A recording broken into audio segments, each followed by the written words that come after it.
So that guy right there in the suit, the navy blue suit and purple tie, that's the guest speaker. So at least like try to maybe keep your eye on him and just make sure where he's going so you can set up your schedule, okay? I'm going to be like here.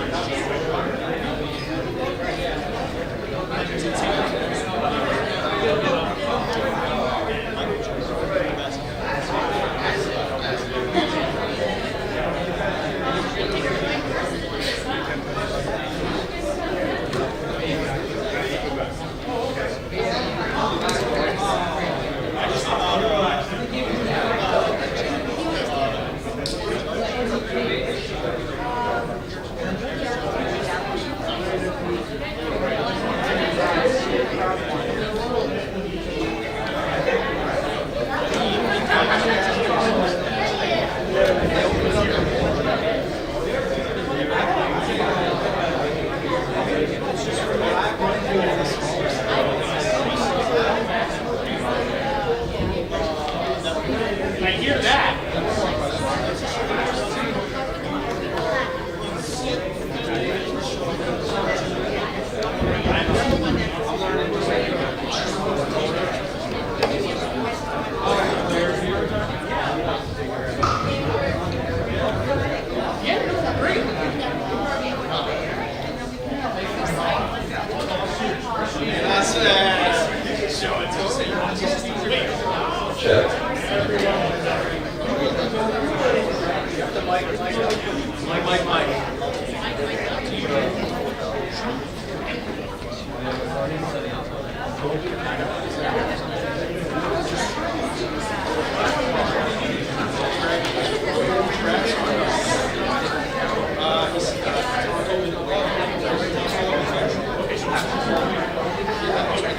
Oh, okay.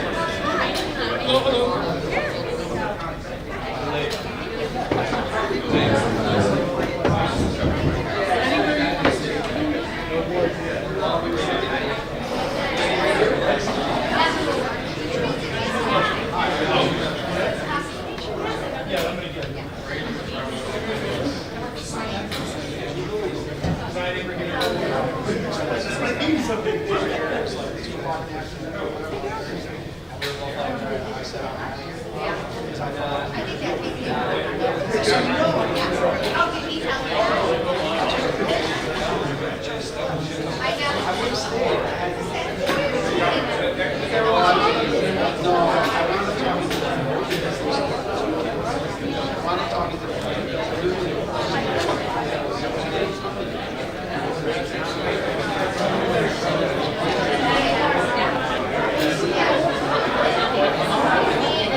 Trying to get a shot of the crowd.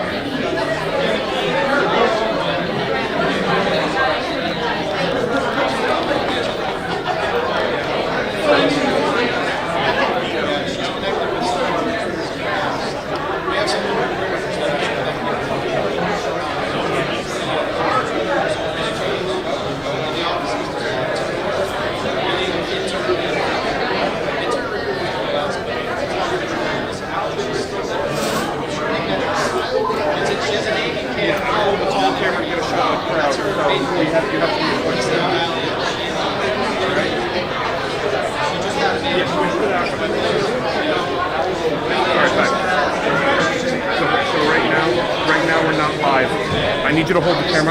Wait, actually, I'm holding the camera up. Can you loosen the legs? They're the ones all the way in the bottom.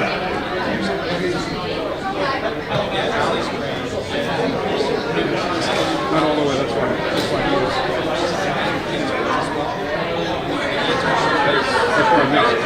We just gotta try to do this a little quick. So try to do this the other way. Because the thing is, people keep walking in front of this camera, and it's not gonna do well for this guy.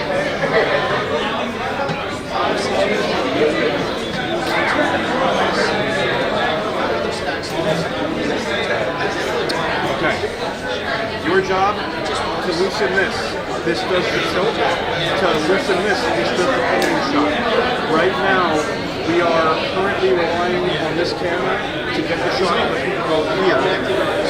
That camera has more of a focus on the podium and what's happening up in front. There might be a situation where we're going to have to ask you to move your camera to face those two seats. The gentleman over there, you see him in like a similar color suit that we were wearing at the job fair? He's in the center of that little curve. That's the guy here to speak. If he sits on that chair where he's facing you, you're going to want to get him on your shot. Literally the chair that's facing us. If he's sitting there, we're going to need you as a backup because obviously we don't know what's inside of that chair. We don't have that sense. We got to make up for that.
all that kind of stuff is being worked on that Vito is doing.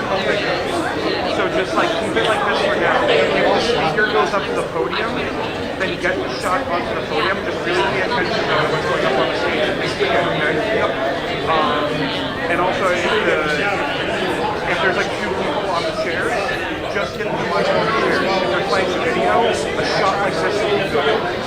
Alright, just really try to pay attention to your surroundings because we don't have these all around. And sometimes I gotta like slip between like across the room to really talk to you guys. So just try to pay attention to the surroundings.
I'm just making sure too. I don't know if this. I hope this camera's not live. Good evening, all.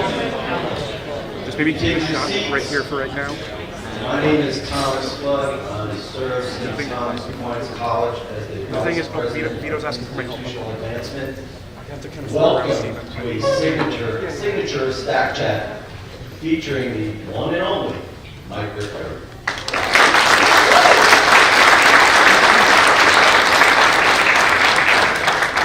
We're calling this chat Cup and Careers. And there's a whole bunch of reasons why we're going to do that. But right now, I'm just going to introduce Mike. Most of you know who he is. Mike, it's probably important to know the rules, right? Ranger fans? Yeah. That's kind of weak, right? Devils fans?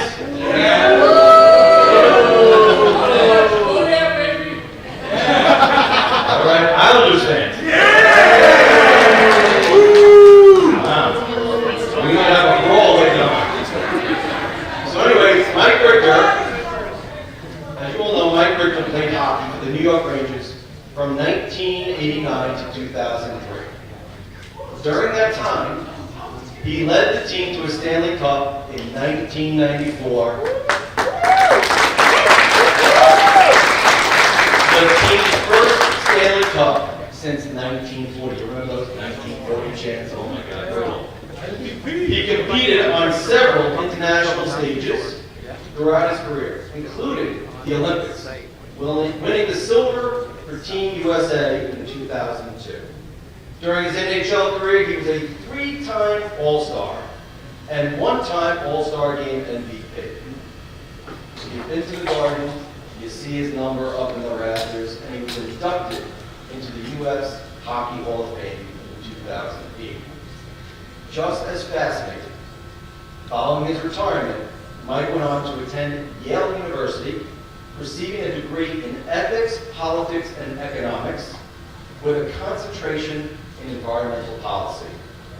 Since then, he has become a key spokesperson for environmental issues, such as resource efficiency and climate change, and has spoken to the Senate Special Committee on the Climate Crisis.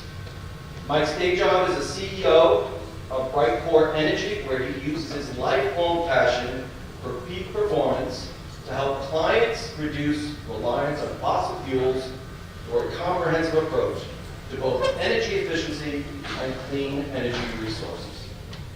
Now, I haven't known Mike too long. Actually, I feel like I've known you forever. But it's really the last 2 months, 3 months that we've gotten to know each other. He is a firm, family-first kind of guy.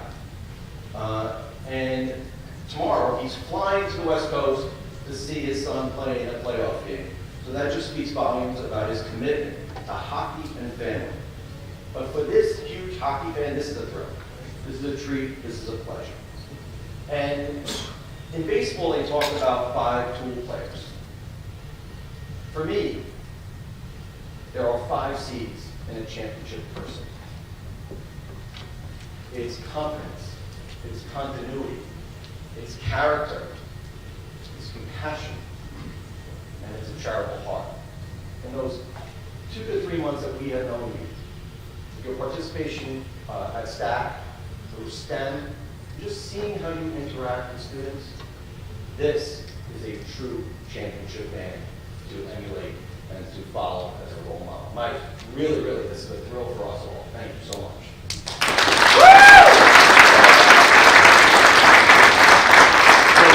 Before we start the interview process, let's show a sizzle reel.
Mike, we're still looking at Joey's ever. Come on up here and let's see. And now we're going to go a formal welcome to President Kendall.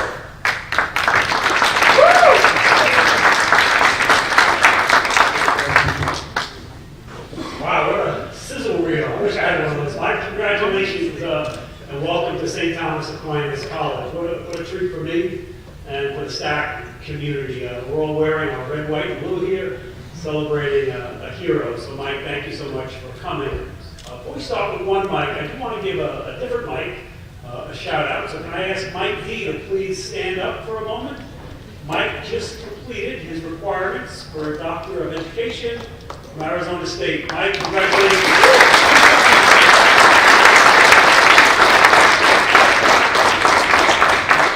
Busy day here on campus. In addition to Mike getting his doctorate, we had our accreditors here. You know what they said? Our students are so respectful, so polite, so genuine. So students, give yourselves a round of applause. We have the Hearst Foundation here for scholarship support. We had senior day for our tennis team. Some of you probably saw them. playing our rivals Dominican out front. As I understand it, beating our rivals Dominican out front. So great kid. Great kid. The highlight, of course, is Mike Richter. And for a kid growing up in Brooklyn, June 14th, 1994, was on Flatbush Avenue with my girlfriend at the time, who was a bigger Ranger fan than I am, who is now my wife of 25 years and the first lady here at the college. And who could forget, going into the third period, Rangers are winning. Rangers are winning. And all of a sudden, about 15 minutes left, Vancouver scores. Now it's 3-2. And what happened at that point? The clock stopped. Every second took minutes, every minute took hours. 10 minutes, 9 minutes, 8 minutes. The coach, you'll hear about from Mike, started to refresh the lines regularly, move the players in and out. Only one guy doesn't get to come out. That's the goalie. And the only words I remember hearing for 15 minutes was the announcer saying, "Save Richter! Mike Richter would have saved!" And 5 minutes, 4 minutes, and then finally, 1940, no more. Mike, congratulations on Hall of Fame career.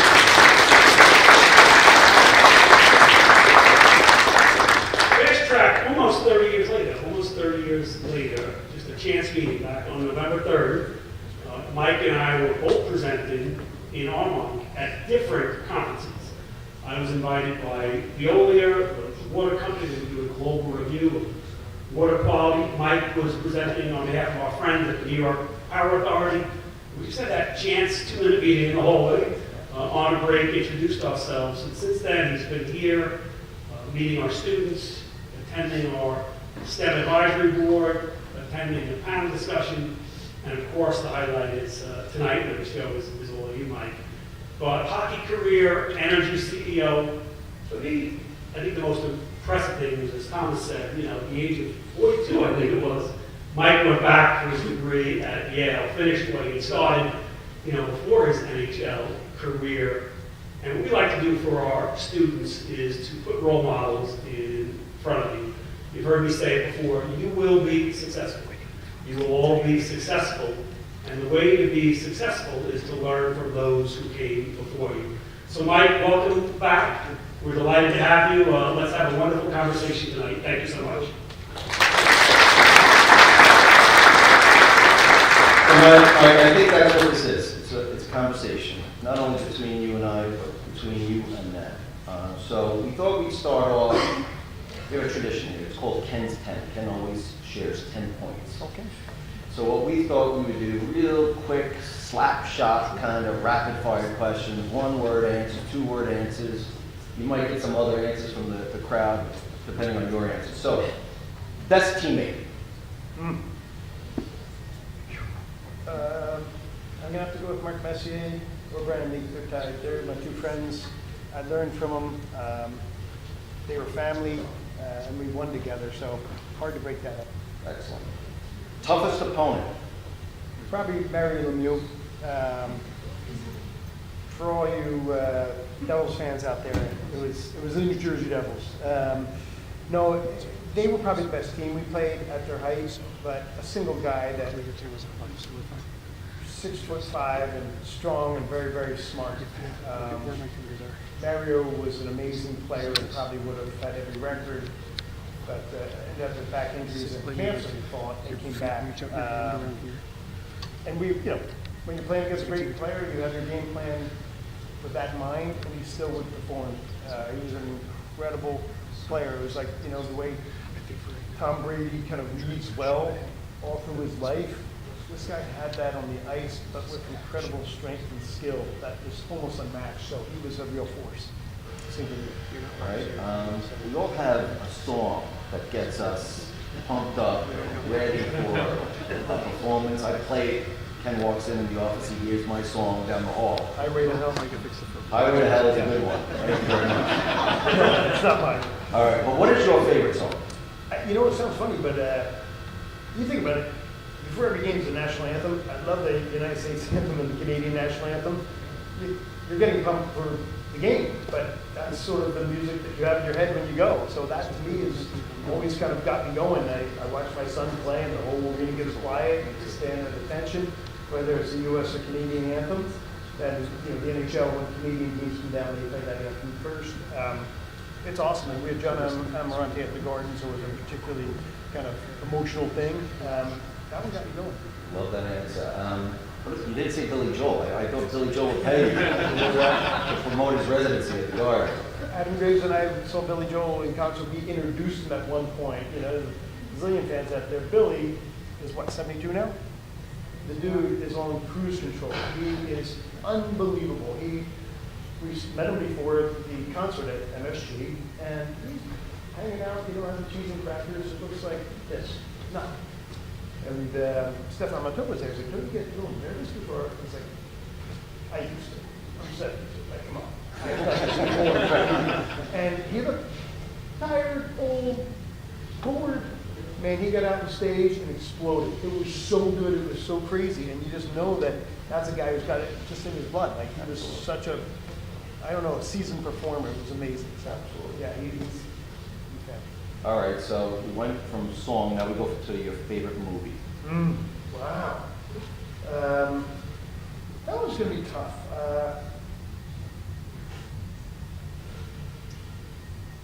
She was, I couldn't even give you a I used to love the war movies, honestly. Sometimes it was great to watch them, the night before a game. Marty Brodeur from the Devs I know pretty well, and he'd like to watch a real kind of tense movie, but Platoon I really liked when it came out. It was just a really interesting movie. Probably that. Excellent. So this is going to be controversial no matter what. When we say Mike Keenan, you say... Mustache. Safe answer. No, Mike's a complicated guy. For those who don't know, he had a reputation in the league as being this very tough coach, and came to the Rangers at really exactly the right moment. We had a fairly veteran team that had underachieved the year before. We were embarrassed. We had won the league championship, not the Stanley Cup, the league championship in the regular season 2 years before. Had injuries, had a terrible season, didn't make the playoffs the following year. Coaching staff gets wiped out. Here comes Mike, and he came loaded for bear. He was, had a reputation, and he really used it. He came very quietly in the first day of training camp. He wasn't around yelling or anything. He just sized you up.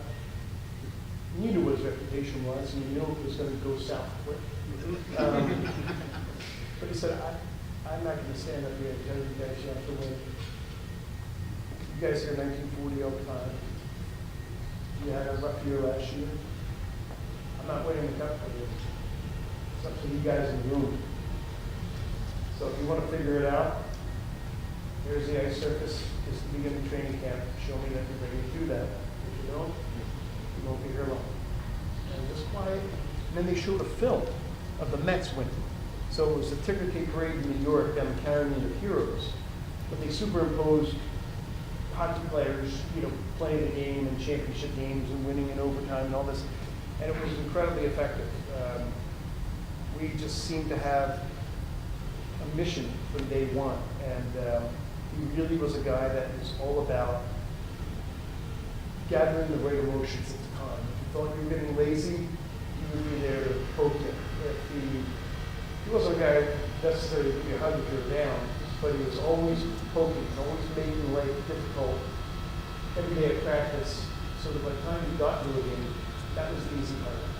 So he would challenge you, challenge you, challenge you. Doesn't matter if you won 10 in a row. You didn't do it well. You didn't do it well enough. You're not fulfilling your potential.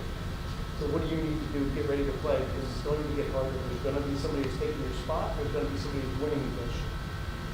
And it was very effective. It burns people out, but it was the right person, the right message, and the right time. We had a veteran team that could handle that, and it made us better, no question about it. So Michael was a really difficult guy. I know players on the team that were not coming back. He was coming back, and truly, and older guys. But at the same time, I've got a ton of respect for him. We're friends to this day. He wrote Scott.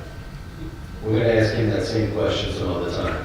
But why don't you use this mic? The lapel is not picking up, so just so everyone can hear your answers. Loudest venue other than MSG? The old, the loudest venue was for sure the old Chicago arena. It was a tough part of Chicago. it was just one of those places you walk in, and it was just bare bones, it smelled like beer and cigarettes, it was just a rough place to play. And literally, you could report on you, they had to walk downstairs behind the opposing goalie to get in and out from the locker room. And when they sang the national anthem, they had the organ, it was just old-time sporting thing, it was beautiful. And they had a little, the organ, you know, and they would play that between, there was no singing, there was barely a microphone. But when they came out and sang the national anthem, every kind of line of the national anthem would fade because they'd start roaring, and then they'd roar more. And they would roar so much, you could feel it that more than hear it. And you could not talk to the guy and actually feel in line. And it was overwhelming. So I obviously was in there as an opponent. But then one year we were in the World Cup, and we played the Russians in there, and you just could not imagine the amount of noise and intensity, and just, you have to be dead not to respond to that. It was like nothing I've ever heard, and maybe that final game with the Rangers in '94 was as loud. This was, and everybody said, if you were a rookie came in the league, you just like, what just happened? And you would take 5 minutes to almost recover from it. It was really a treat playing there. Absolutely. So, how do you feel about having the best college goalie award named after you? That's a pretty cool thing. It's something, so in college ice hockey, they have the Hobie Baker Award, and it's analogous to the Heisman in football. And they're saying, look, you know, hockey's a sport where goaltending is kind of a position unto itself, and you'd like to recognize that. And you want to get somebody that, you know, represented that position well. And they called me up saying that name the award after that. I said, you know, I'm still alive, right? Isn't it usually after someone passes that they do this? And they said, well, look, there's been so many great players, and the sport of ice hockey was born in Canada. There's been amazing American players, but you know, we had these Hall of Fame iconic players like Ken Dryden that played at Cornell at 72-2. You know, these were great players. They said, look, this is an NCAA award. He's an American player. He's got to have a level of interest in school and athletics. So I was really humbled by it. It's an amazing thing, and it's really cool. I don't get to vote on it. And I had a friend years ago whose son was up for the award. I do not vote, and he did not get it. So I really emphasize I did not vote. But it is incredibly humbling. And the kids that you end up meeting, the guy who just won it this year was from Northeastern, Devin Levi. And they get to know their background and whatnot. They go tell you, here's the final 5, here's the final 3. You get to see their academic statistics and athletic achievements and what the teammates say about them. So it's more of a whole person award, which is really something. And I mean, every one of them has their own story, and they're just making incredible kids to get to know. And Devin now just signed a contract, and I think he's 4-1, 4-2 in the NHL. Now he just really lost to New Jersey, but he's playing for Buffalo, and just an extraordinarily good player. And you walk right in, playing great in the NHL, so it's pretty humble. I can't believe we didn't hear from the Devils fans when you just gave them an opportunity to go a little nuts. So Mike, we just saw your sizzle reel.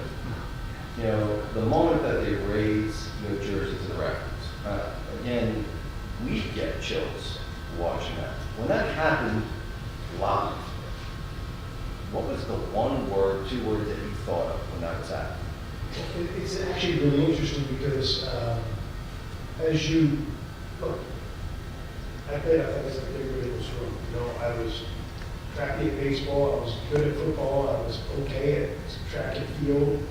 I loved them all. I loved hockey probably the most. My brother was 2 years older. I kind of emulated him, and he played goalie. So I got to play at higher levels as well.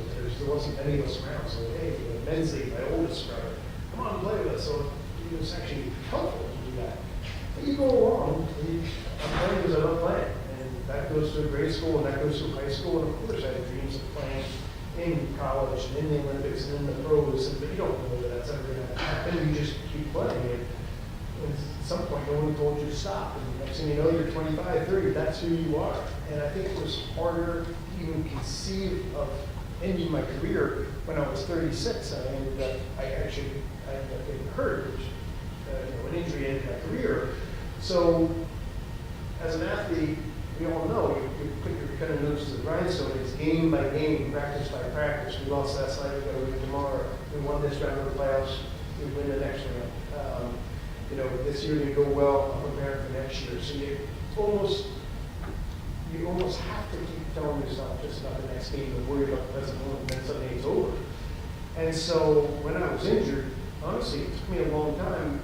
You have to be so much selfish as an athlete in terms of your everything, from your sleep to your eating habits to your travel. And you're thinking about what you lost. My career's over. I loved playing. I felt like I had more to give, which is your identity. At 25, I loved playing, but at 35, I've been doing that for 25 years. And it's scary, to be honest. And you think about what you lost. And I remember the team dentist came up and said, they may retire your jersey. And I was thinking to myself, it's funny, who cares? I'm worried about tomorrow's game, And then you start thinking, you move from what I lost to how lucky I was. And in a word, it's gratitude. You really changed everything. I have young kids, if you saw the video, little guys like that. And, it's time for me that career's over, and that's what I was. And now there's new horizons, hopefully. So it's hard to move from one world to another, and it really is. But school was really good. I went back and went to complete my undergraduate degree. I was able to be present for my family, watch my kids grow up. And honestly, they raised them after that. The battle was overwhelming. I couldn't believe it. I didn't even think about it when they first told me that might happen, because I was thinking still about playing. And then they look back and go, how lucky was I? How fortunate am I? I know great players that have got a chance to get out of the minors. I've been there for 2 years. I know great players in college. My brother was a great player. It's just not the opportunity. Things worked out. And so you can't help to kind of look up and go, that's a hell of an honor and a sense of gratitude. Yeah, I love that word, especially President Daly talked about before all that has happened today, how there were accreditors on campus, there were foundation program directors. When they interacted with our students, they heard that word all the time. So it's kind of a word that we all live with, and we should embrace and constantly say. So I appreciate you sharing that. I think it's a really hard thing too, because you guys are all striving to go to the next level, your next job, the job that you're doing tomorrow, all this great stuff. And it's hard when you're grasping for something to also be cognizant of what you have and what you're given. And that's a real tough balance. And so I don't mean for anybody to stop in their tracks and go, hey, I'm satisfied, this is cool. No, maybe the next test and everything else, but every once in a while it's not bad to take a breath and go, I'm in a pretty good place. And I gotta tell you, there's no question you come on this campus and you've got a pretty special atmosphere here. I think it's easy to overlook those things until they're long gone. You've got a pretty nice family here, so I would take a look around, take a breath, because it's special. Absolutely. So complete the sentence. Rangers fans are Insane. Let's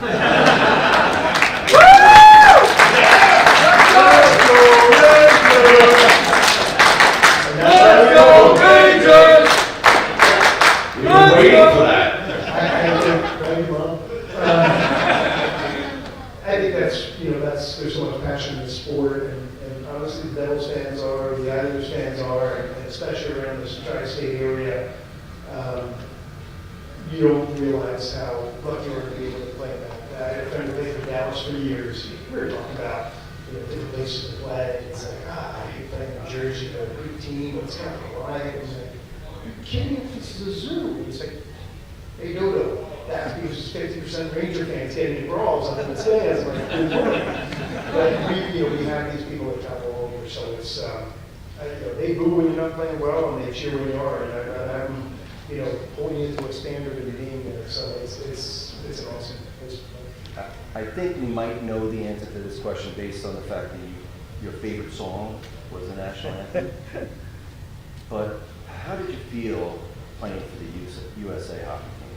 That's an amazing one. And I wasn't from New York. I grew up in Philadelphia, and so I was drafted by the Rangers and performed well in that place, but I didn't know the city. It's big, it's huge, it's scary. You're going to be robbed every time you walk down the street. And then they start meeting people. They're great people. The surrounding area is beautiful, amazing, and you really live to be representing that crest on your chest. And you know, I went to youth development camps and whatnot, and played on the junior national team. And that's a different animal. Like you are representing the United States, no matter where you are, no matter what that tournament is. You're over in Prague, Czechoslovakia, or Moscow, or wherever it is. I played in the Olympics in Calgary and Nagano and here in Salt Lake City, here in America. And man, it's impossible not to feel just, you do have gratitude from day one, right? Just, you give out the sweatsuit, they're like, wow, you know, you have this responsibility. This is America's watch. It's not just hockey fans. This is, everybody cares about this, and you know. So that's, I'm very fortunate about that. One of my favorite parts of any hockey game is when they recognize the veteran of the game. So why don't we do that here? Any veterans here, please stand up and be recognized.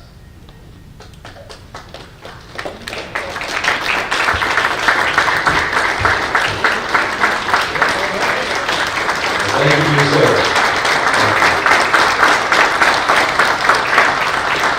So Mike, your teammate, and a couple of us went to Boston College with Brian Leach. He once described you. I have never seen anyone more focused than Mike Richter. As the game got tougher, he got better. So to perform and compete at a high level, what physical, mental, and perhaps spiritual preparation was part of your routine, and how do you apply it to your current role as CEO of Brightcore? Great question.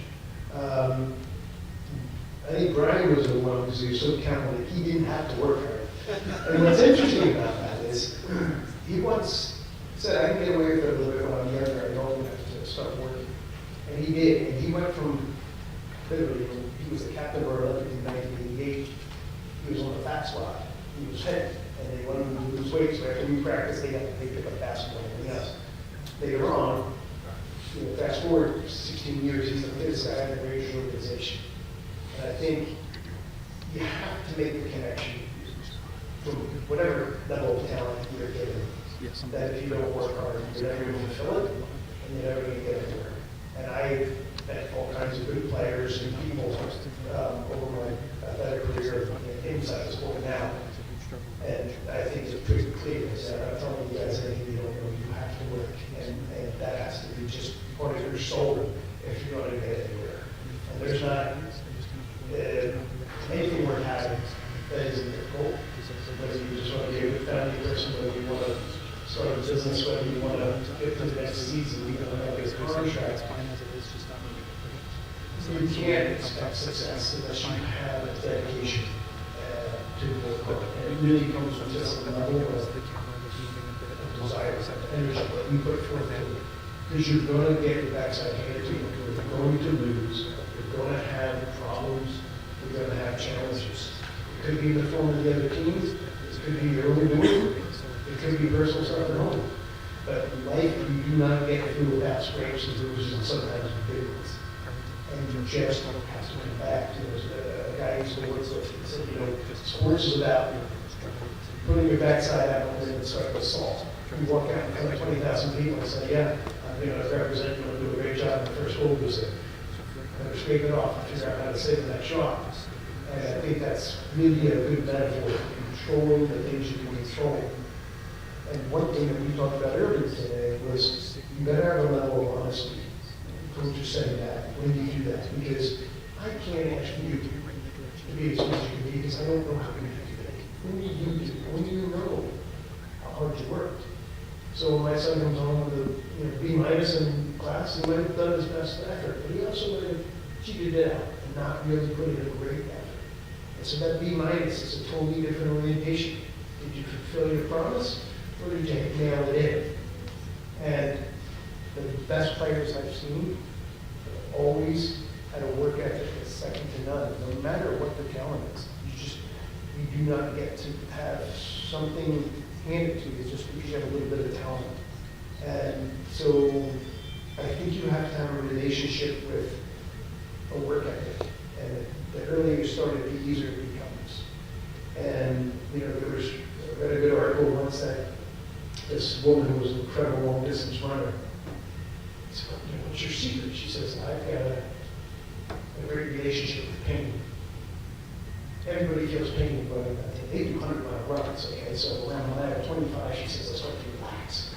And then around mile 50, everybody starts hurting. Around mile 70, you are looking for the ambulance. It hurts. But she knows. She gets that pain.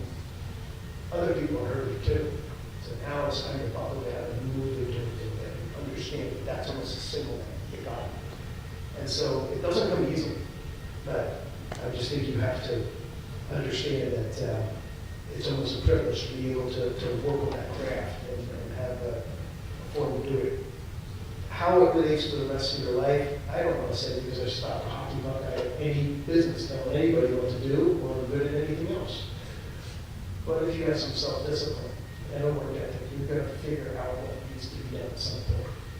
And so you show me somebody that's problem solved, had tough times, gotten through adversity, there's someone that's valuable. And whether it's self-imposed adversity or it comes from the outside, you have to still get through it. And life just keeps giving you that. You got to. So I think you have to have a really strong relationship with it and get comfortable with that price of pay. Yeah, it's interesting when we were with these students before, I think the coach or maybe Manche, our assistant athletic director, said something, don't be afraid to fail, right? And any setback is the best setup for a comeback. You know, I had lunch once with Lance Armstrong's coach. You know, Lance Armstrong had a lot of personal demons and everything else. But when he was winning in incredible fashion. And the coach said, look, flaws aside, I've never met anyone who didn't have any worry about wins and losses. Because he knew that he prepared so supremely hard that there was nothing else he could do. His equipment was bang on. We now know that maybe his pharmaceuticals are bang on. But his work ethic, don't ever take that away from him too. And I'm not telling you I'm a fan or you excuse anything. I'm just telling you how the guy coached you. How you must have coached you. I'm not asking you to cross the line. What I'm saying is, he had confidence because when he got up to the line for the time trial or the race or whatever it was, there was no more preparation that he could do. He did it. He did it so hard and so thoroughly and so well. And we met these people. They don't just get satisfied with, yeah, we need another rep. Well, how was your equipment? How was your mental approach? How was your, emotional response to the setback? And he took care of those things. And I think that type of thoroughness separates the great from the good. Tiger Woods, plenty of flaws there. This guy won the Masters and deconstructed swing and said, I'm not as good as I can be. Who does that? Who achieves that level of success and decides to tinker with it? He got worse before he got even better. That's courage and a real desire to go to the next level. And I think that's just even little bits of that will take you so far because you're not satisfied with just mailing in. You may be that good that you win a Masters. Winning a Masters, that's a life achievement. But he said, no, I can be much better than that. I can be the best all the time, but I have to do this. And it's well, maybe you'd be bad for half a year or whatever it was. So that level of demand on yourself is what gets you pretty far, I would say. And that's a nice segue into the next question about resiliency. Right? So resiliency, you needed it on the ice, but we need it in life. And our students have had to manage through the pandemic, unprecedented learning opportunities, a lack of in-person socialization, and uncertain career opportunities. So as someone who personifies resiliency, what advice would you give our students? Well, I don't disagree. Right now, there's just so much. I have 3 young boys. Youngest is 18, oldest is 22.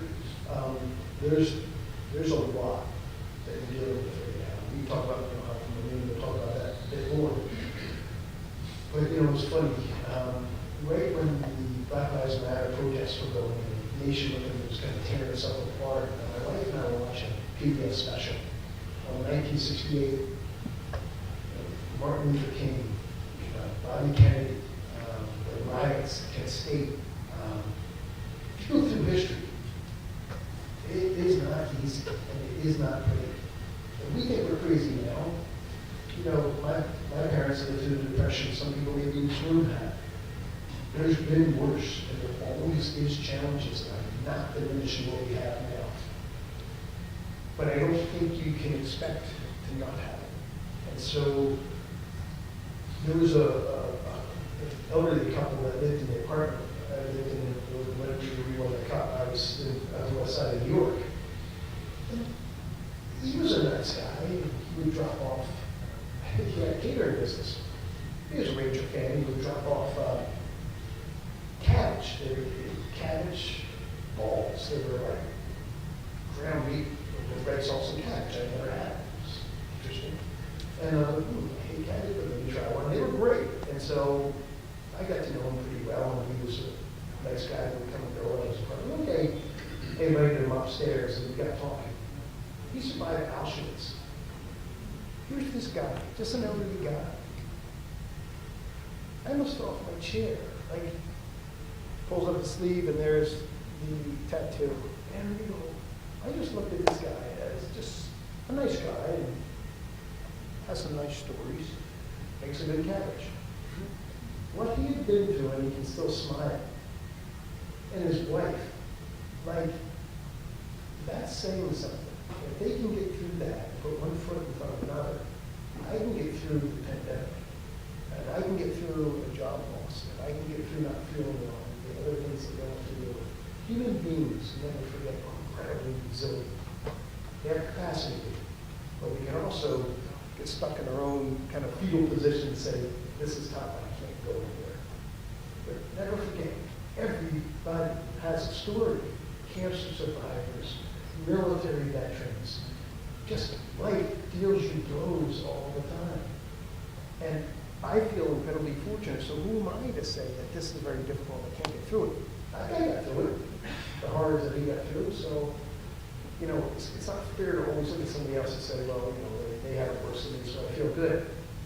The lesson to learn is you have the capacity just by virtue of being human to get through anything if you allow yourself to do it. So, Mike, I'm going to take a break for a minute. I'll be right back. I just need to take a little bit of an opportunity to just gather myself, right? Hold on, I'll be right back. think of Michelle. Mr. Richter, it's a pleasure to be talking with you today. I'm Adriana, junior on the field hockey team at STAC, and I have a quick question. How can student athletes position themselves while in college for success after their playing days are over? Great question. I guess the first thing I try to tell anybody I've ever coached is, man, it's going to be over quick. So the worst day that you're having is going to be a great day when you look back on it. And so just embrace it as much as you can. It's a little bit cliche, but ring it out. College will be over, your athletic career will be over, in fact, your life will be over in a blink. I'm 56. I do not know what happened in the last 36 years.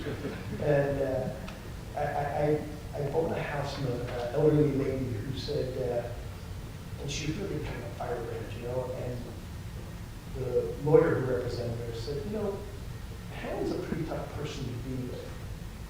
But she doesn't realize that she's 83 years old. And she looks in the mirror every day and sees the same 12-year-old girl that she looked in the mirror when she was 12. And every day it changed just a little bit. And one day it's decades later, and it's over. And I think you want to just try to have that perspective. Fast forward. You can't get that time back, so just embrace it, the good and the bad, as much as you possibly can. The second thing I say is, for student athletes, we talked about this a little bit earlier, you have so many responsibilities and time constraints, and it is difficult. So I'm not saying it's all easy, but it is making you better. It will serve you down the line. Your athletic career will get over at some point. Your college career will get over at some point in the real world. It's going to be juggling. You're going to have decisions to make on kids and travel and work and relationships and all of those things, and you have to prioritize, and that's what you're forced to do as a student athlete. So keep doing what you're doing, but try to carve out a sense of enjoyment for every moment you're there, because you will never get back. Thank you. You're welcome. I don't know if that was too impressive. That's what we call a STAC Chat line change. That was a shift. You know, goalies never get a break, so I needed a break. Anyway, my personal experience has been that hockey players are among the most philanthropic of all professional athletes. Would you share a giving moment that taught you the ultimate lesson that it is in giving that we receive? Great question. I would say that I'm charitable because I'm very cheap, so I recognize the value of money. All kidding aside, when I first signed with New York, they gave us incredible opportunities to do the right thing, and truly not a choice. And it sounds fun because this subject came up. I had a niece in Philadelphia who had to do a charity in her senior year in order to graduate. And something came up like, that's kind of coercion. Like, we're not doing it from the bottom of our heart. They're saying, I need a diploma, I need to get out of here, I'm going to go, sing choir to old people at this local, aged home. And the retort was, well, yeah, but you're putting yourself in that position that you otherwise wouldn't, number one. Number two, the people receiving that charitable act improve. All around is probably a good thing.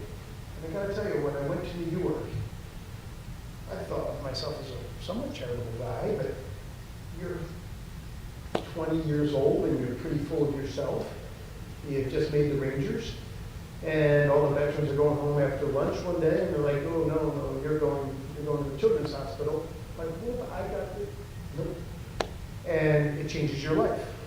You may have helped those kids an inch, but it changed your life completely. I'm tired because we had a road game. This kid's tired because he just had his leg amputated. Perspective. So I think that first time that I went to Sloan Kettering, that would change your outlook. And it's not all about you, whether you stop a hockey puck well or you think you're cool or whatever it is. There's a big world out there, and there's endless need for help. And so whether you're helping somebody across the street or taking someone's garbage can in or, become a big brother, big sister, big acts and small are all needed. There's never enough. And the quicker you realize that, the better off you're going to be. To this day, I'd say that the Rangers did coerce you, did put you in that position to do the right thing. And guess what? People then volunteer to do the right thing because they realize how important it is. Absolutely. You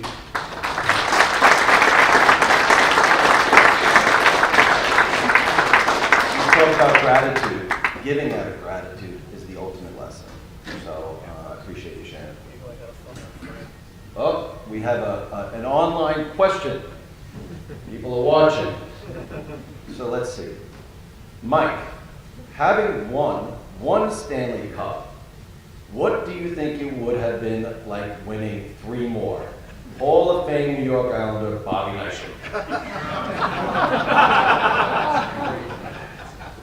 Well, I just know as a goaltender, winning one is 3 times as good as being a forward, so. Is that really Bobby? Yes, it is. No, it's not. No, but I'll tell him that we Bobby said doesn't no know to the best it. guy in the world. That was from James Erica. I have to say, it's funny, you are almost more disappointed after you learn as an organization how to be successful to not have success. When we won in '94, I grew up in Philadelphia, won 2 in a row. I watched the Islanders beat Philly for the first championship, and then for Mass Kane, he had 4 championships. Your goal every year is to win a championship. your dream in life is to do that, and it takes a long, tough kind of road to figure it out as a player and as an organization. We finally did, and I thought, not in a cocky way, but I thought, okay, we've got it. We've got the team still young enough to do this again. There'll be guys that retire and bring more in. And it was so difficult to watch an organization age and not quite get there again because you know you're capable of it. And that's the hardest thing, know what your potential is but not reaching it. And I think it makes you more hungry when you have a little success to have more. And I do have a lot of regard for, I didn't know anybody in that Islander team back when I was a kid watching them. I hated every one of them. And then I met just about every one of them, and they're amazing players and amazing people. And Bobby's one of them, a really charitable guy. And you then recognize why they are so successful, because they're just good humans. There's always good players. I had great things going. Well, you were certainly among them as well, so again, we applaud you for your generosity. So we talked about hockey, now we want to pivot from cup to careers. So post-hockey career, specifically your transition from the hockey world to pursuing a degree at Yale, a degree in ethics, politics, and a concentration in environmental policy. While many athletes kind of move on, retire, play golf, you did something totally different. What drove you to take that step and that transition, and how do you tie it back to your passion for environmental issues? I think a couple of things. Number one, I loved when I was in school. I was a pretty serious student. I loved playing, and if I could do it to this day, I'd still be doing it. But I think there's different aspects of your life, and it's almost maybe fortunate that you're forced to move on to different things. And in some ways, getting an injury was hard because the decision is made for you. You feel unempowered. On the flip side, maybe it's easier because you don't have to wrangle with it. Am I really that bad? Can I get one more year out? Hear everybody I know group.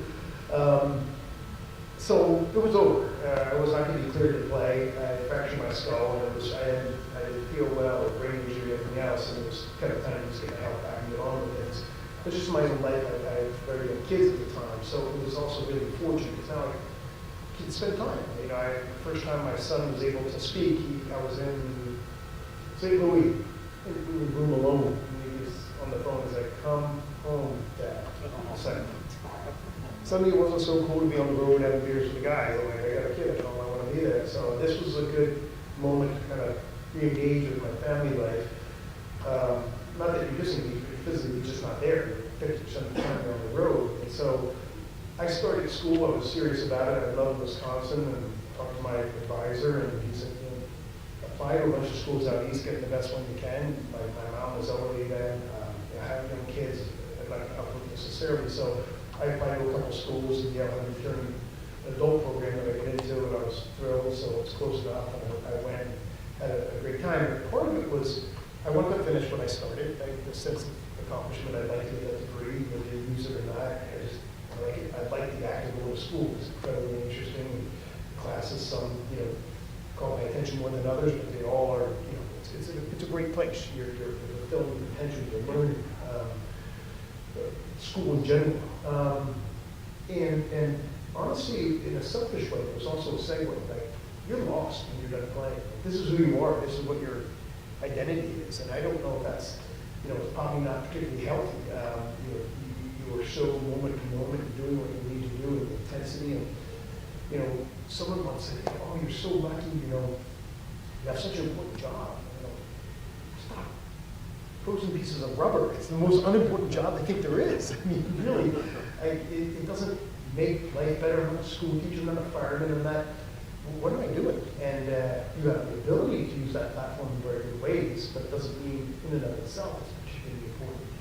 And, I've always been interested in the environment and all kinds of resource efficiencies, water resources. You're seeing what's going on in California, whether it's flood or drought. These are things where you can maybe affect change. And, like or not, look at Elon Musk. He's changed the way cars are being produced. You you look at, go back in time, look at Tom Edison, like, people, sort of compare myself to either of those guys, but the world evolves, and if you be part of that evolution, that's a really important thing. And so if I have some little, cog in that gigantic system to help move it along, that's fantastic. I have an interest in this space, and I think I can do something that matters. So, I want to build an important business. I want to have great employees and friends at work. I also want to accomplish something to move the world to a better place. And, cleaner air, cleaner water, better use of resources is crucial. There's 8 billion people in the world. So going to school was more practical, but it was also, it gave me the space to kind of say, hey, what are you doing now? And the answer is, I'm going to school, and I don't know yet. And that's a really hard thing to say. I don't know. You're almost saying, I don't know who I am. And you don't. You have to become that thing. You have to evolve. And so the school gave me a chance to do that, which is no different than what you're doing now. I just happen to be doing it as an older folk, and it felt like the pressure was a little bit greater to make that decision.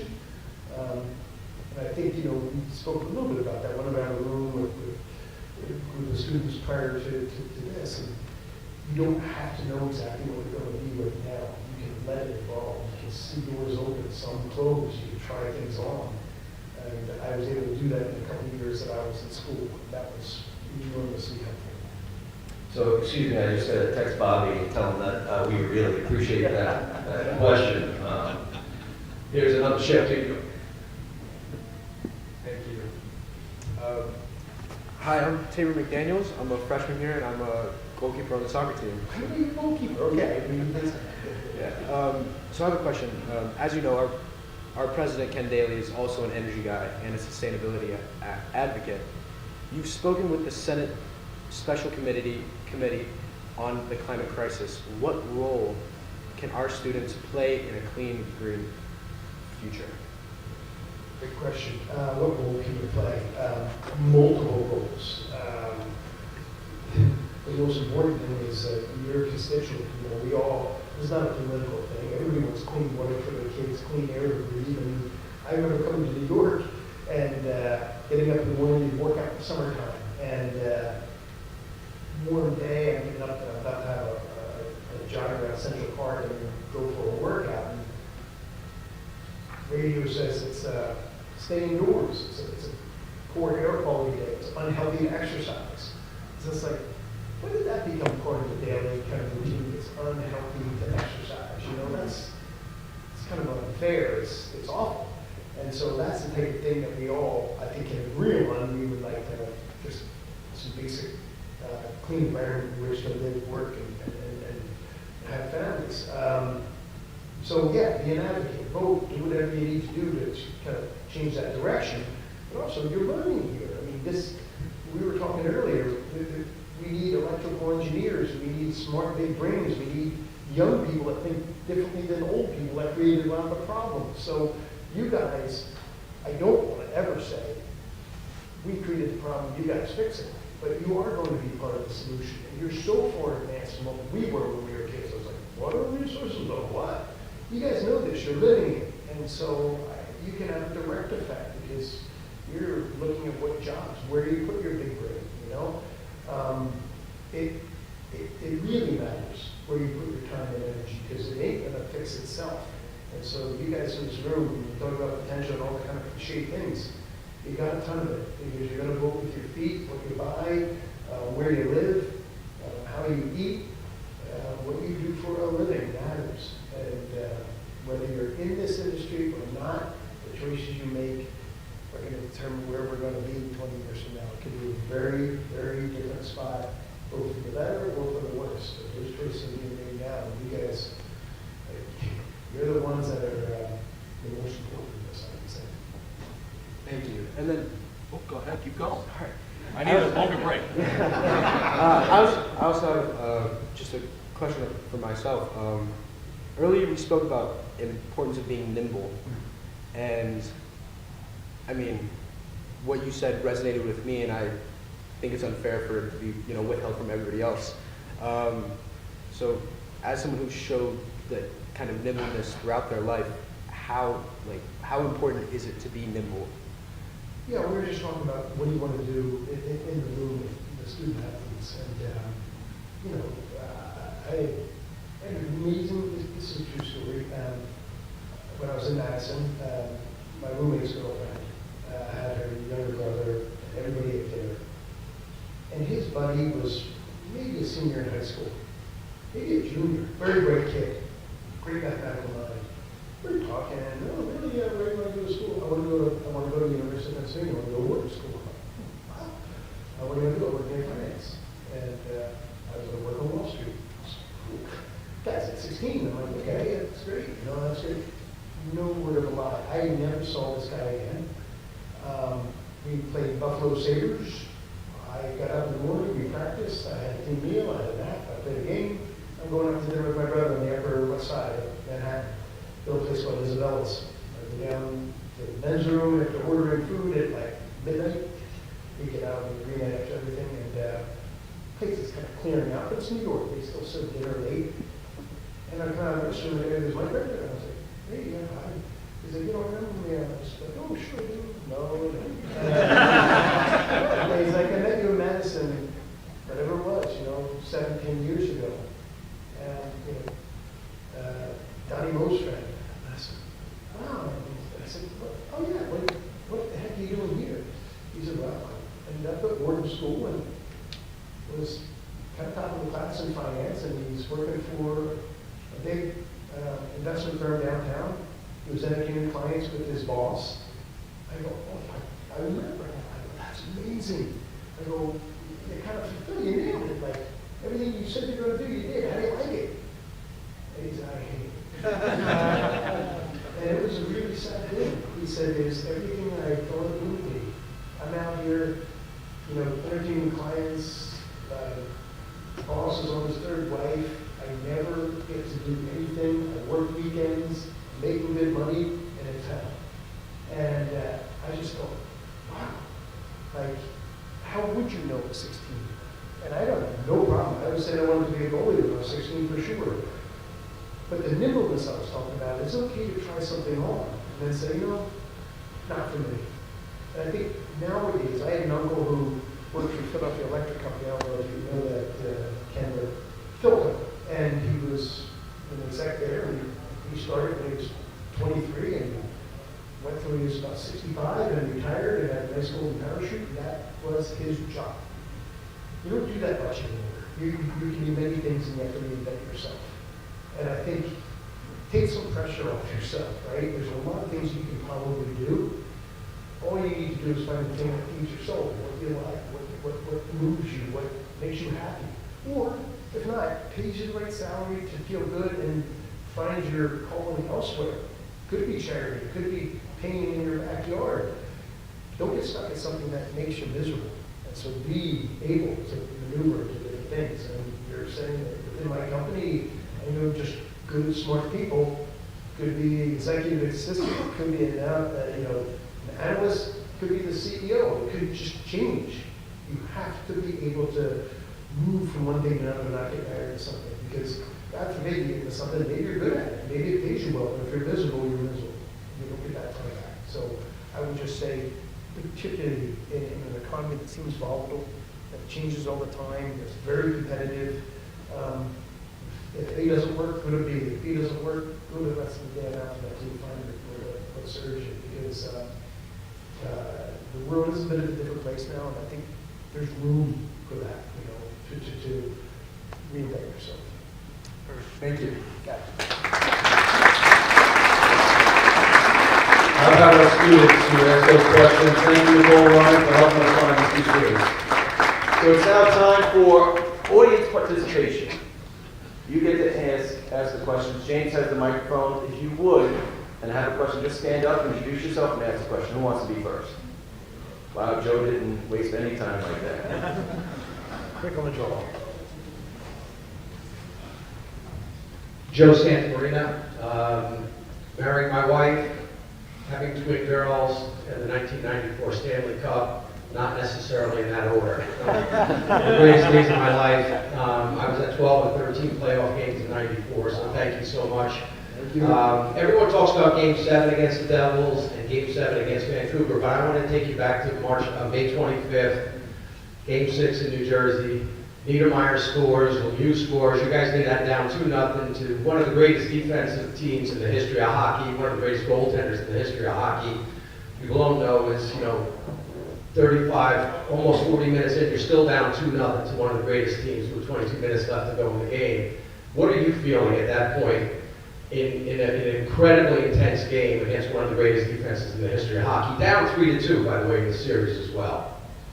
Well, I think that's they're kind of gut check moments, and I played pretty well the game before, and I felt kind of right at the ship, and I came out feeling great that game, and we got scored on early. So we tipped one in, and then somebody else scored. Maybe it was Niemeyer. I didn't know that. My son plays hockey a bit out west, so I have to give him a few for that. But I wouldn't look over the bench because I was feeling great. I thought I just do not pull me. My game was pretty quick to yank, and I was thinking, oh man, not now. And so I was kind of like doing this. It feels my eyeballs on me like he's going, we're all in the locker room. You imagine, what do you say? Oh, I'm just going to early lead, put them on their heels, go do your thing. Went out of the locker room, and 3 minutes of the game, we're down by 1 to, like you're saying, probably the best defensive team in a long time in the league. So it didn't look pretty good for us. But this is what we have a lot of hockey players here, a lot of athletes here. This is what makes athletics really interesting. I think you never just never know, and teamwork so compelling. Is we had Mark Messier, we had Brian Leach, just like Dave Lindemeyer and Scott Stevens, big names doing their big name thing. But you're also going to shadow those guys. And if you're going to win, you're going to have to win in different ways over the course of time. And someone's going to have to be a hero, either overtime, come up with a big goal. And Alex Coppola was a guy that was just a kind of unbridled talent that you never knew what you're going to get. And you're still kind of figuring it out. Strong as an ox. Saw the game differently, just a loose cannon. You didn't know how to kind of defend him. And at any given time, he just exploded for a couple of goals, and sure enough, that's what he did. And he's the guy that, you're not thinking about while you're covering Mark, or you're thinking about Leachy, you're worried about something else. And you do not win championships, you do not have success in any organization unless everybody's contributing. And Ness was our captain. There's a lot of stories, and I've got friends in the league, and I'm like, oh God, I'm tired of the myth. But one thing he was really amazing about, and it's real, is he made sure everybody felt a piece of the puzzle. It was a vitally important thing. You can be the stick boy, but do your job and do it well. We need you. And so there wasn't anybody on that team, both dressed or in the stands, that didn't feel part of that effort. And Alex, he was a whipping boy for that coach, but still felt like he was an important part of the team. And without him, we don't win that game, we don't win the cup. It's over. And he came up and found an opening, scored an amazing goal on Marty in the second period, I think, to just kind of keep it in question and then set up that goal that Mark scored later on. He was there, took the shot. So what was I thinking? I was, just things aren't going well, stick to your knitting, stick to your basics, and do what you do well. Don't try to do someone else's job. Have the faith that they're going to do it. Thankfully, I didn't. Nobody tried to do Alex's job. Alex did his job. And then Mark did the rest. He scored 3 goals. And God bless him. But I think whether you're winning or losing, particularly as a goalie, doesn't matter. You have the responsibility at this moment. You get too far ahead or too far behind, you're done. And that's the head of this kind of age. And I think I was just trying to fix, save the next shot without being pulled by the coach. Next question.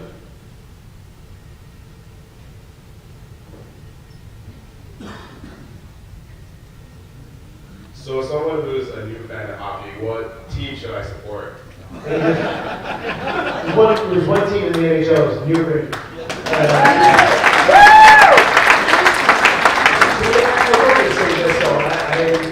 I've got a lot of friends in the Island organization and New Jersey, and they're both phenomenal this year. So if you're truly a new fan of the sport, the Tri-State area has 3 great teams, and it's going to get amazing in the playoffs because they'll end up pitting each other one way or another. And there'll be a lot of boo-hooing when whoever loses, but it'll be amazing. I don't think there's another place that has that concentration of passionate fans that are just, they want to see the failure of their opponents and they want to see their team win. So it'll be a pretty good ride this spring, I think. You know, it's interesting, we heard from the coach, our hockey coach before, that Nets, Knicks, Rangers, Islanders, Devils, right? Are all in the playoffs right now. First time since 1994. You know what happened in 1994?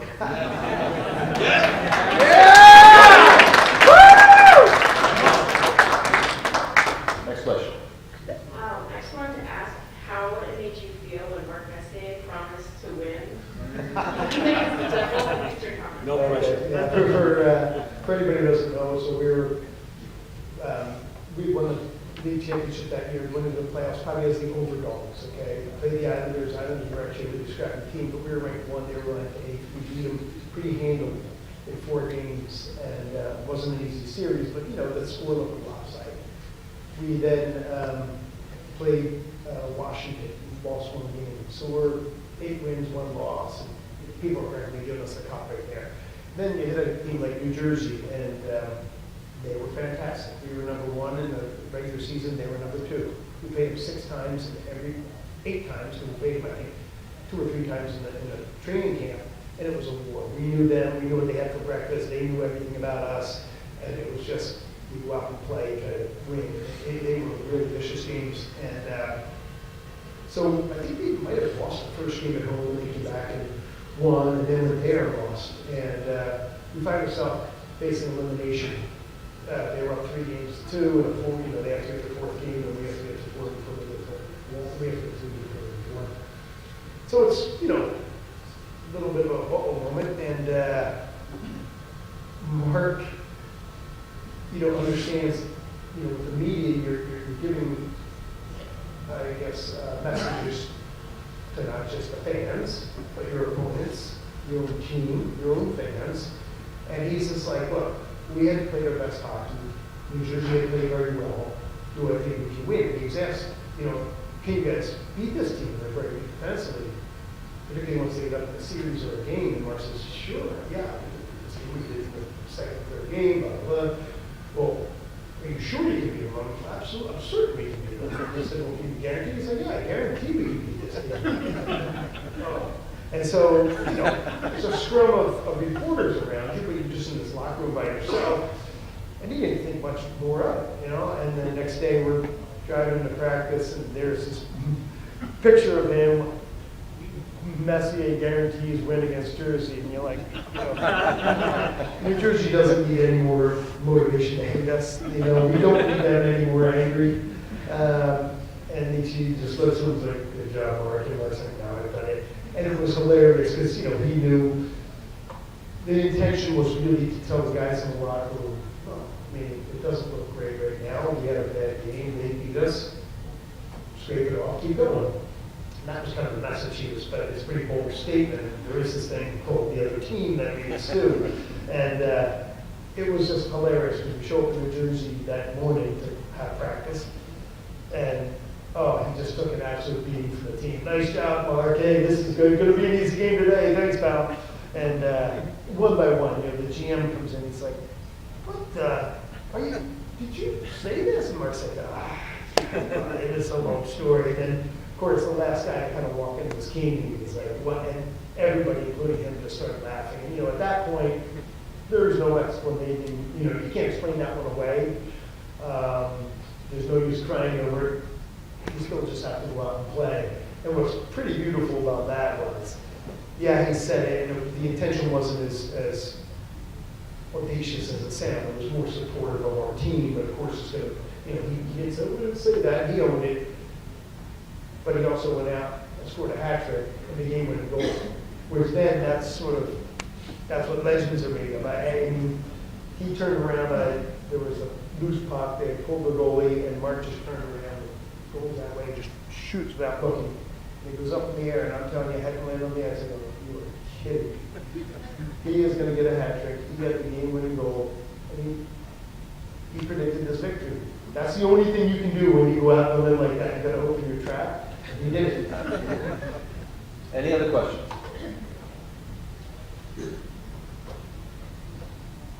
Hi, Mike. Anthony Richard, big Ranger fan. I can recall riding the train back in '94 to chant of 19 Never to my Brotherhood. So great experience. Was there for the parade. I was wondering, can you give us some insight on the role that mentors have played with both your professional career and your career as an executive? Great question. Anybody who has success, they do not do it by themselves. And I had volunteer coaches when I was a kid. As I look back, one guy was out of Toronto who played hockey at the University of Pennsylvania, just volunteered, and he gave us such a sense of joy for that game. He loved it. He grew up playing it, and he knew the game well, so he was good about that. But he also told us, enjoy it.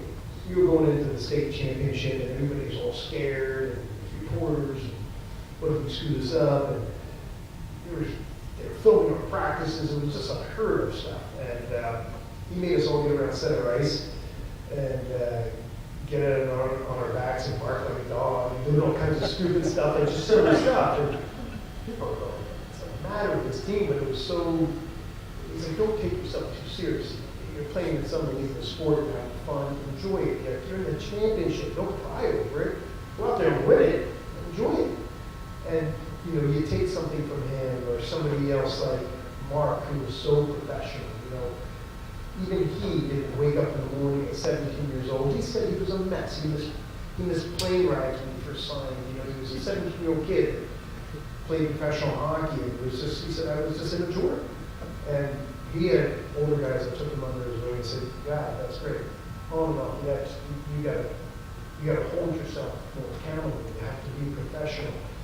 And so, there's two sides to this. Number one is seek them out and understand that there's people around you that have had success and you can learn from them. Most people, if you ask or even just get near, are more than happy to help you. Number one. Number two is don't ever underestimate the fact that you're a mentor to somebody else. It could be your little brother, but they look up to you. And it might not even be, going down a blackboard on how to behave. It's that they're just watching how you react, how you carry yourself, what you do when you're having success, and what you do when you don't. And one thing Mark always told us is there's going to be times where you're going to go, you screwed up. The game was on your shoulders and you dropped the ball. Get your backside out there and talk to the press. That's their job and it's your job.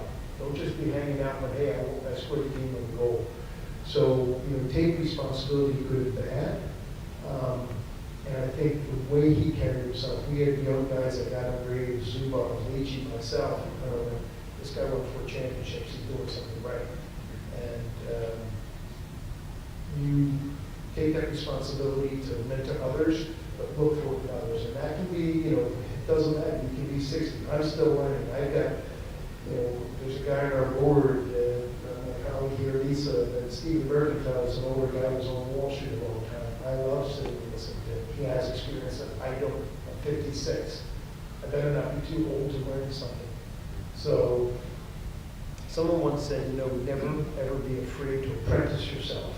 Okay, you're never too good to learn more. You're never too old to be able to adapt. And people, I gotta tell you, it is, especially in New York, it seems to be charitable about this. Hey, I'd like to learn what it's like to be a stockbroker. Well, come with me. What do you actually do as a beat reporter? I don't know. Come to one of our meetings. People want to help, and it's there for the taking. So I just think it is. You can read anything you want in the book, but go around the room, do a ton of it here, and for your students, and never miss the opportunity to do one yourself because you'll have to learn something too, right? Yeah, I think that's a really, really good question and a good one that can spend a lot of time on. Absolutely. And, President Daly, I see our career services team, Denise and Maureen. I don't know if Shannon's back there, but there's Shannon back there. We are just coming off STAC the Future Month. And the stress, or the importance of stressing experiential learning, right? or lifelong learning as well. So again, we're learning each and every day. We talked about being parents. You know, it's not only about how we learn to become better athletes or better professionals, but better people, better husbands, wives, parents, friends. And that's a nice segue to our final question. And you alluded to it before. You and I had a pretty intense conversation about mental health. And we talked about the ups and downs that you experience as a professional athlete. And we talked about the ups and downs that we experience as parents and what our students or children experience. In 2 days, we are having the first ever suicide prevention walk here. And that is a cross-campus endeavor, led by 2 faculty members, Stacy Schultz and Kim Burns, and students. So what would you advise to each and every one of us who experience the ups and downs, to our students who suffer in silence? How can we be a better source to them so that they don't suffer in silence? Great question. There was a woman who was just up for the humanitarian award in college. I ended up going where this woman had done mental health awareness, and I really wanted to move her into this, and I wasn't able to get a hold of her. Just extraordinary stuff. You know, I guess the first thing I'd say is mental health and all that goes with it. It's just a condition of being human, right? You don't see a lot of turtles jumping off bridges. They don't have that capacity. They don't understand. They're suffering to be a human, and that's natural. I think people are so scared to show vulnerability and to show that they can be wounded. And the less you talk about it, the more that's ingrained and the more dangerous it becomes. The more that there are walks, the more that you talk about it, the more Michael Phelps comes out and says, yeah, I struggle with mental health. Wow, it becomes normalized, because don't make any mistake. Part of being human is having those ups and downs. And not acknowledging it puts it in a very dangerous spot. And look, man, you have to be able to exercise that control no different than you would control your bicep. If you want to get a stronger arm, get a stronger mind, get the resources, get the education on how to get from where you are to where you need to be to function better.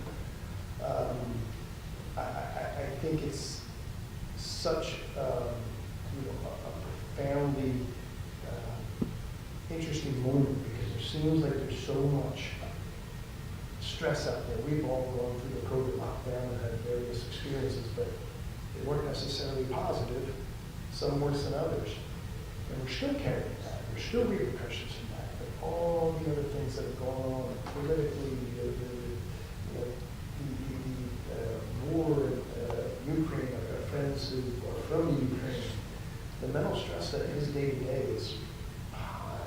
And but we're at a moment where maybe we can break through and start to acknowledge it and talk about best practices and the fact that it's not something to be stigmatized, but something to be approached with more certainty and kind of use a lot of the learning that we've had. And that's sort of the tragedy that takes place when you suffer in silence, because there is hope, there's ways of getting through it.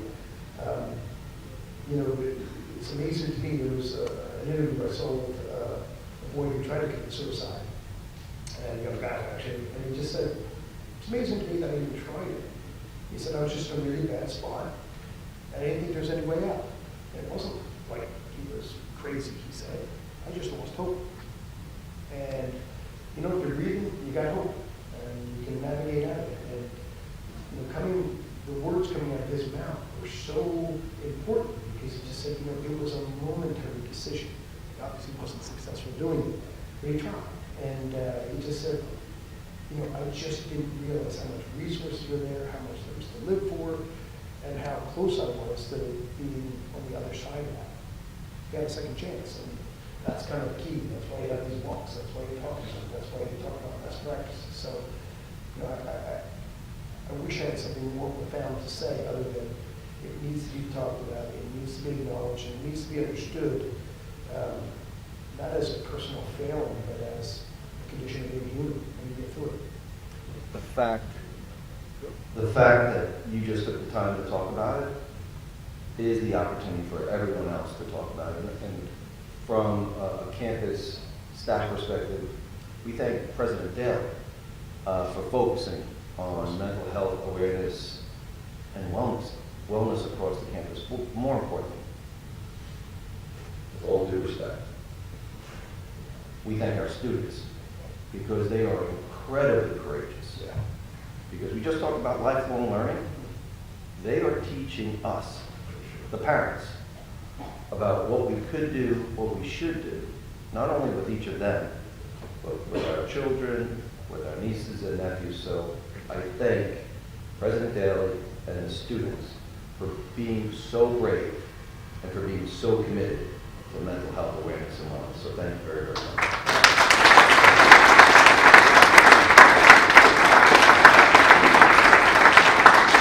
So we're going to wrap things up. Mike, before you said, you just saved or stopped frozen rubber puppets. I have to tell you that I had a friend who told me a story about his mom. His mom passed the day before you guys won the Stanley Cup. And that moment when you won the cup, raised the cup, it just gave him a brief sense of joy where he communicated how invaluable, our athletes and those moments are. Some of us are old enough to remember Mike Piazza shortly after 9/11. A lot of us remember 1994. So from the bottom of our hearts, we thank you for giving us those moments, but we thank you for being with us today, sharing with everyone here those 5 C's that we talked about. You are truly not only a champion on ice, you are a champion in industry. I can't wait to talk to your wife and your kids because I'm sure you're a champion at home, but you are a true champion that really helps mold our minds and the life lessons that we will carry forward just from the opportunity you shared with us today. So, Mike, thank you so much for this.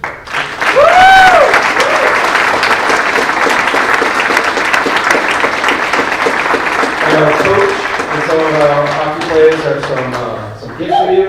Coach, come on up. Hold them up, show him what he's going to be wearing on his trip to the West Coast when he's shooting his shot for the playoff game. All right. Very nice. That's great. This is great. Now you guys are modeling this. This is great. This is great. Thank you. We're starting, yeah. Thank you. Thank you so much. So when you go to a Rangers alumni event, we know what you're going to be wearing, right? This is the one I'm wearing, but you're gonna make it look much better than me. Hey, I just want to say thank you, Coach, and Tom, President. And honestly, it's my pleasure coming here. You guys really do have a very special place here. For lack of better term, the vibe from the moment I stepped on campus is different. And it really, you're building something special. It's obviously about getting your studies in order and doing what you need to do here, but you're growing into functional humans, and it ain't an easy thing. And you guys have a really cool place here, and make it as special as you possibly can make it. These guys seem to be putting a foundation together, but it's, again, you guys who are going to create what this place is about. And man, you're on a hell of a journey. This is a really special place, and I appreciate having the time to come out here. Thank you for your thoughtful questions and the ability just to share the afternoon with you. This is when Rangers fans, Islanders fans, Devils fans come together to give this gentleman a round of applause. And Mike is going to be sitting around. Come out here. Thank you so much for attending the signature STAC Chat. Devils and Rebels!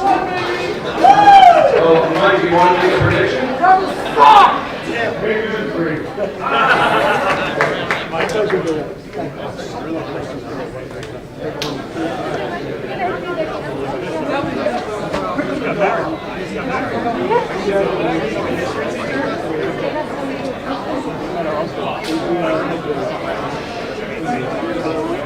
Good night.